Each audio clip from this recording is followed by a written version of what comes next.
그러니까 제자들, 주님과 함께 동행했던 사람들은 이 베다니를 지나갈 때마다 이 두 가지를 기억하지 않을 수 없는 거예요.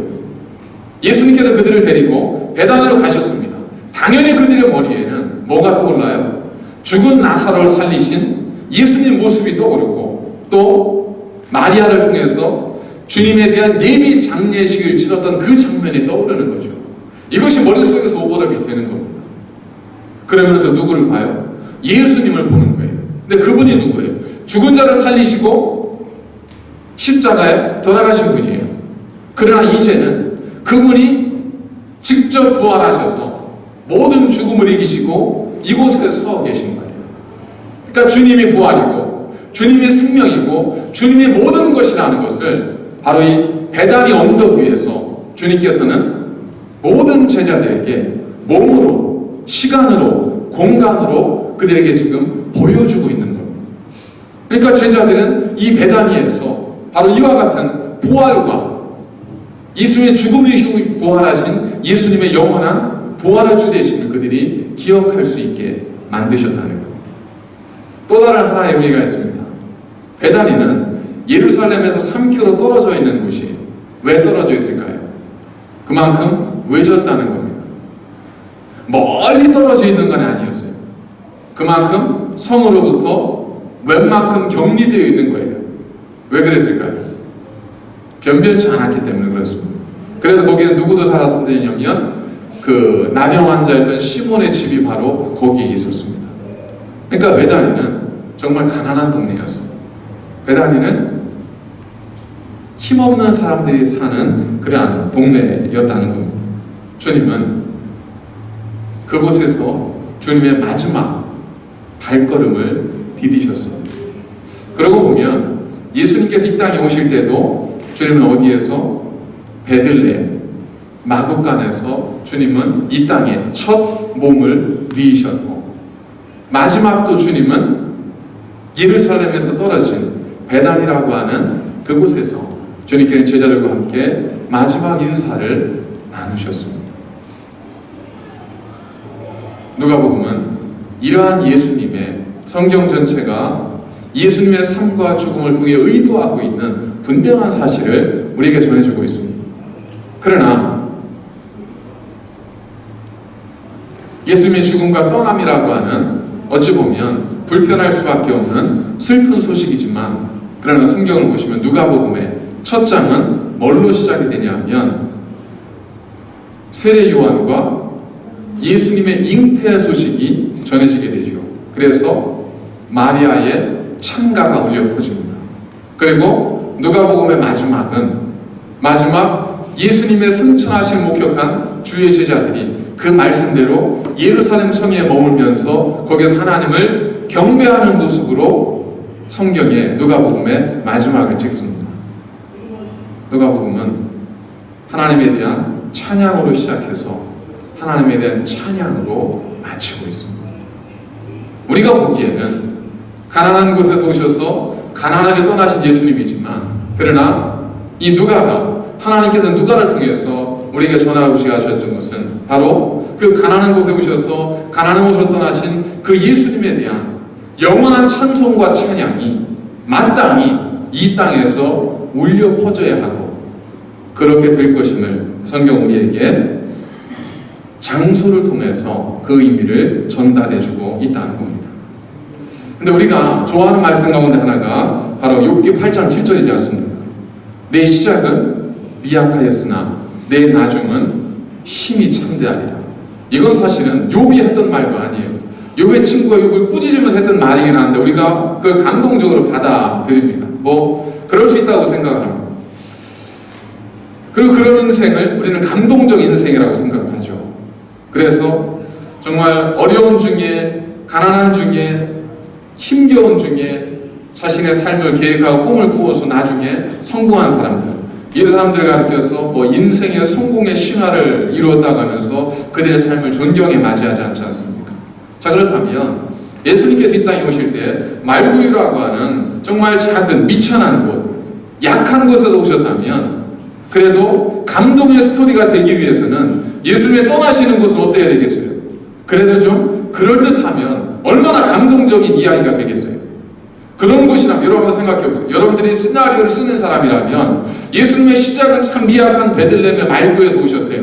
나중은 그래도 장차 그 예수님을 따라야 될 수많은 그리스도인들이 있고 역사적 기록으로 남겨져야 되기 때문에 그럴듯한 것을 찾지 않겠어요? 여러분 어디를, 여러분들이 시나리오를 쓰는 작가라면 어디를 여러분 유대 땅에서 어디를 선정하시겠어요?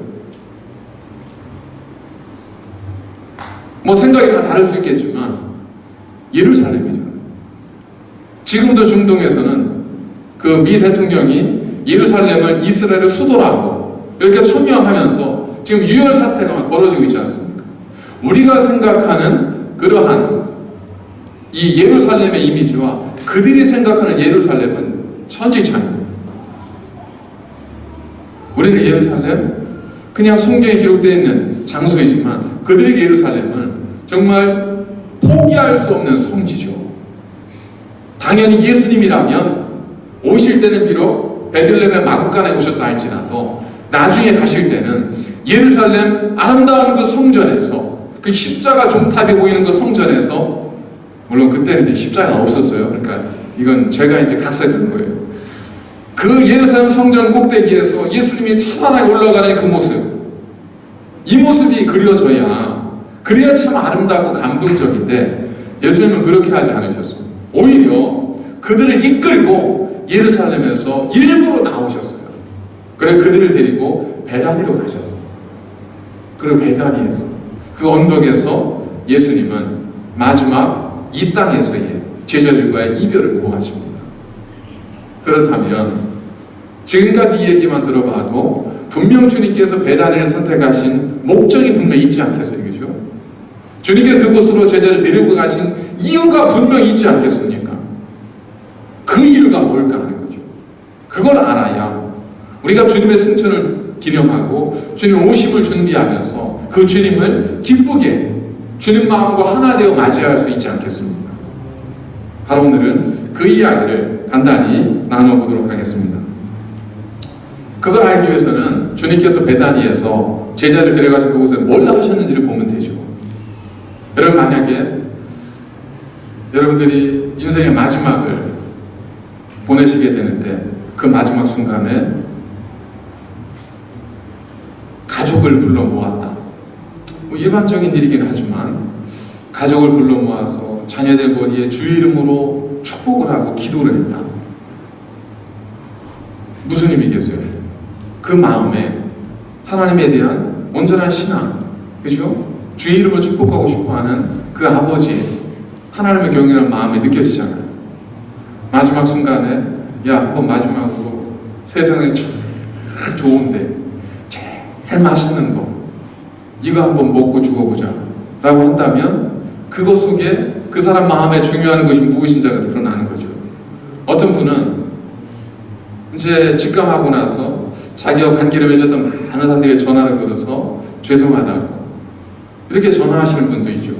그럼 그런 의미가 마음속에 담겨져 있는 것이 않겠어요? 그것을 예수님께서 제자들을 데리고 베다니에 올라가셔서 그곳에서 많은 걸 안 하셨어요. 제자들을 그곳에 다 데려가신 다음에 주님께서 베다니에서 하신 것은 딱 한 가지입니다. 뭐였었냐면 손을 들어 그들을 축복하신 거예요.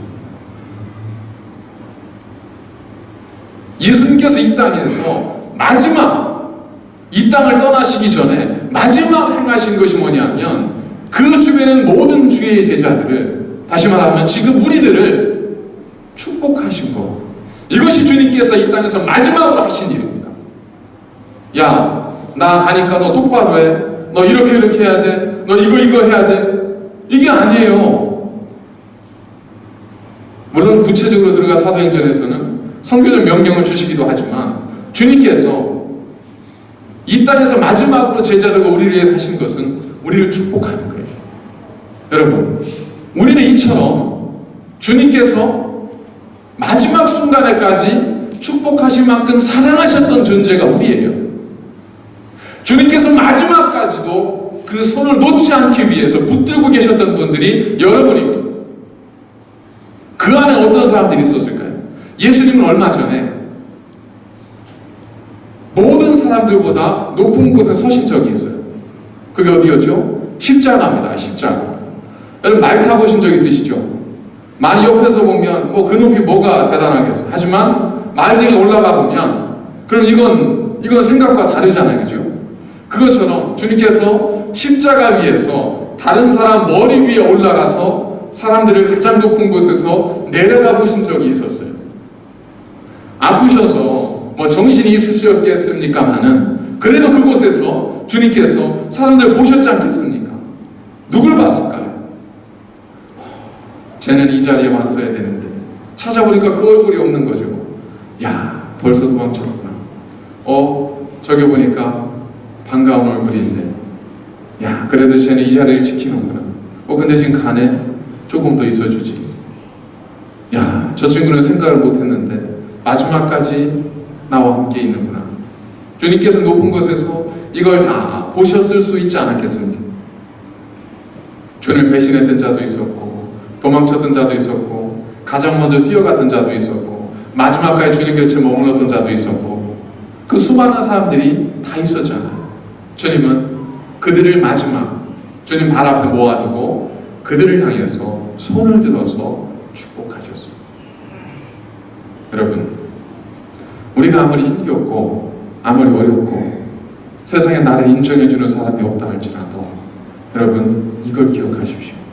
누군가 죽음을 목전에 둔 영원하진 않지만 이별을 하는 어떤 자리에서 누군가 여러분들을 향해서 이런 행동을 했다면 결코 그것을 우리가 값싼 은혜를 치부할 수 없지 않겠습니까?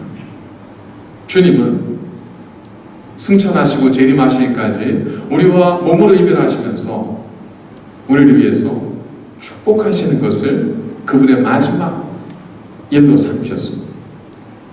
그처럼 우리는 주님으로부터 축복을 받은 사람들이고 복을 받기에 합당한 사람들이라는 겁니다. 누구라도 어떤 분이라도 이 주님의 마지막 보여준 모습을 통해서 여러분 포기하지 마십시오. 주님은 여러분들을 마지막 순간에까지 복을 주실 정도로 사랑하십니다.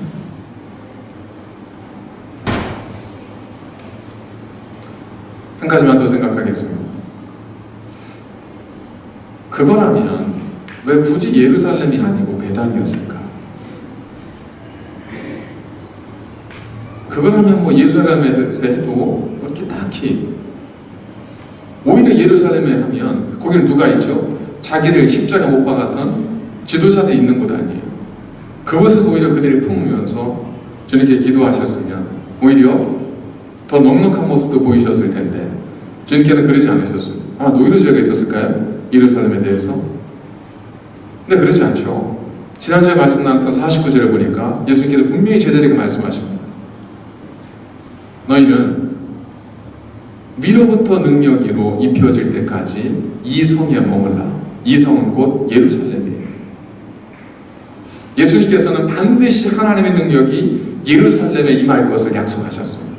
그리고 예루살렘으로부터 시작하여 유대와 사마리아와 온 땅까지 전파되어질 것을 주님은 이미 말씀하실 정도로 예루살렘을 주님은 사랑하셨습니다.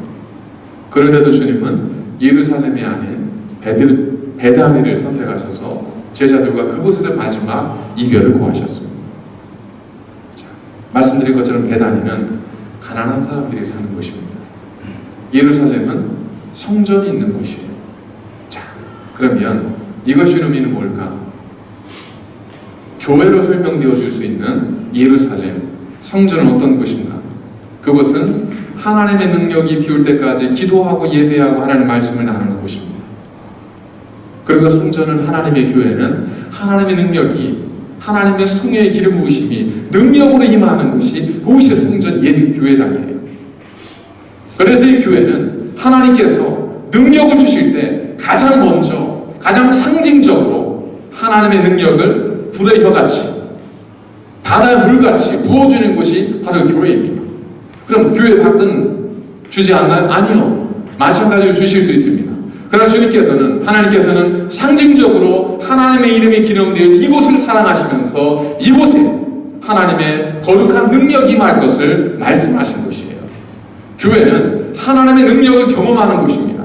하나님의 살아계신 예배를 통해서, 기도를 통해서, 말씀을 통해서, 찬양을 통해서 경험되어지는 곳이 교회예요. 여러분들이 교회에 오셔서는 하나님의 능력을 경험하셔야 됩니다. 여러분들이 교회에 오셔서는 하나님의 살아계심을 느낄 수 있고 볼 수 있어야 됩니다. 여러분들이 교회에 오셔서는 하나님의 능력과 은혜를 여러분의 삶으로 체험하고 느끼실 수 있어야 됩니다. 이것이 교회입니다. 이것이 살아있는 교회예요. 그렇지 못했을 때 주님께서는 너희가 살아있으나 죽은 자로다 하는 사대교회 같은 책망을 하셨습니다. 교회는 그런 곳이에요. 그런데 그 교회가 하나님으로부터 받은 하늘의 능력을 자기 자신의 부유함과 자기 자신의 넉넉함과 자기 자신의 만족과 자기 자신의 편안함을 위해서 사용할 때 그것은 교회가 아니라 주님께서 얼마 전 꾸짖으셨던 강도의 구열과 도적의 소굴이 될 수 있다는 겁니다. 그래서 주님께서는 하나님의 능력이 많은 그 교회, 그곳의 능력을 받은 그 백성들이 어디로 가기를 원하시는 거죠? 베다니로 가서, 베다니에 가서 하나님께서 받은 그 능력을 사람들을 축복하는 일로 사용하기를 원하신다는 겁니다. 교회의 복은 뭐냐면 우리가 부자가 되고 우리가 편안해지고 우리가 부유해지고 이것이 교회의 복이 아니라 교회의 복은 살아계신 하나님을 경험하고 하나님을 만나는 것이 교회의 복이에요. 교회가 부자이고 교회가 넉넉하고 숫자가 많은데 그곳 하나님의 살아계심을 경험하지 못하면 그건 교회가 아니에요. 교회는 어떤 곳이냐면 하나님의 능력이 경험되어지는 곳이 교회예요. 그 교회에서 하나님의 능력을 경험한 사람들이 그 능력을 가지고 어디로 가는 거예요? 베다니에 가서 주님이 우리를 축복하신 것처럼 그곳에서 다른 도움이 필요한 사람, 연약한 사람들을 축복하고 그들에게 복을 빌어주고 그들의 도움이 되어주는 것, 그것이 주님께서 마지막 베다니에서 하늘 올라가시면서 우리에게 전하고자 했던 메시지였다는 것. 그래서 주님께서는 마지막 제자들에게 이렇게 말씀하셨습니다. 너희가 본 그대로 내가 올 것이다.